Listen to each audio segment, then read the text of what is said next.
Hello and welcome to another session of Dr. Barbara Miller's NCLEX review. Today we're going to be talking about the central nervous system disorders such as myasthenia gravis. Okay, so what is a myasthenia gravis?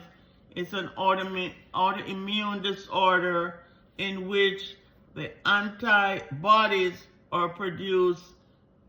It is started by the thymus gland, which damages the acetylcholine receptor sites, which leads to a impaired transmission at the myoneural junction.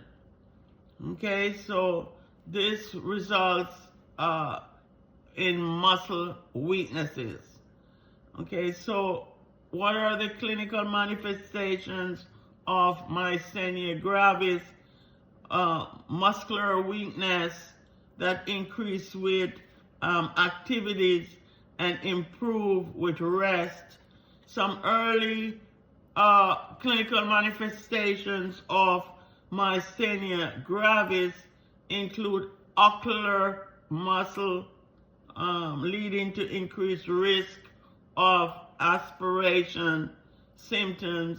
They would also have diplopia, ptosis, dysphagia, and dysphonia. Okay, as it progressed, deterioration, particularly in the respiratory tract and muscle wasted. So how do they diagnose myasthenia gravis?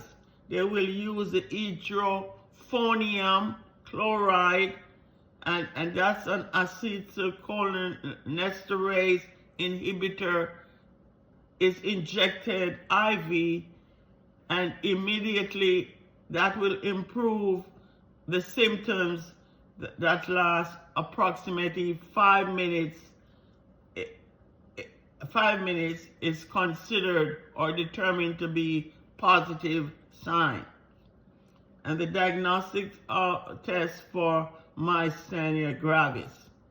This may also use to differentiate between a cholinergic crisis and a myasthenia crisis. You got to watch out for both. Just be mindful that a myasthenia crisis and a cholinergic crisis, they both will have respiratory difficulty. Okay? So what is a cholinergic crisis? The patient will have too much of the medication, of the cholinesterase inhibitor. And myasthenia crisis, the patient will have too little of that medication. Okay? So you got to assess the patient for a bradycardia, sweating, cramping. Okay? And how do you treat the cholinergic crisis? Usually they would give atropine. Okay? And how do you treat the myasthenic crisis? They will give the hydrophonium because they do have too little of the medication. What are some contributing factors for myasthenia crisis? Infection. Infection is a major contributor. Pregnancy, stress, emotional distress, fatigue, increase in body temperature, inconsistency with the medication administration can impact negatively on patients with myasthenia gravis. So they do need collaborative care. They want to maintain a patent airway, because remember now, with myasthenia gravis, whether the patient is in a cholinergic crisis or a myasthenia crisis, they both will have respiratory difficulties. they're not able to breathe effectively. Okay? Also, you gotta keep suction and manual ventilation for those patients. Those equipments need to be at the bedside. Plan activities. You need to plan activities for the client early in the day to avoid fatigue. Because remember now, they do have muscular weakness, which affects their respiratory. You want to provide small, frequent, high-calorie meals during the peak time for medications within 45 minutes of administration. You want to administer the medications for those patients on time. You also want to provide eye care, because remember, they have drooling or ptosis, instilling artificial tears or taping the eyes shut at interval as prescribed. The medications for these patients would be anticholinesterase medication to increase the amount of acetylcholine in the neuromuscular function.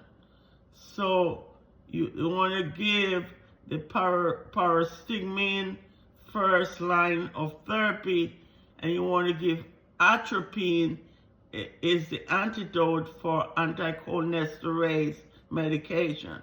For example, the patient is in cholinergic crisis. The therapeutic measures, there is a thymectomy. They will remove the thymus gland. Okay, thymectomy, excision of the thymus.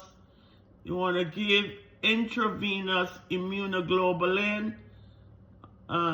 They will do plasmapheresis.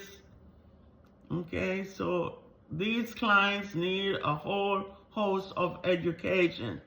So important of appropriate medication administration. So you want to teach the client about their medications, prevention of aspiration. Meals need to be timed with peak actions of the medication. Okay, flex forward, foods with thickened consistency, suction available in home. Energy conservation is paramount, okay, to promote mobility, okay. So factors that leads to exacerbation and actions to take, all those you need to pay close attention, and these patients needs to be referred to a speech therapy, okay, and Myasthenia Gravis Foundation of America. Thanks for watching this short video. Please like, share, and subscribe to the channel to help it grow. Thank you so much to all my viewers and my subscribers. Thank you for supporting the channel. I hope this be beneficial in your preparation for your State Board of Nursing examination.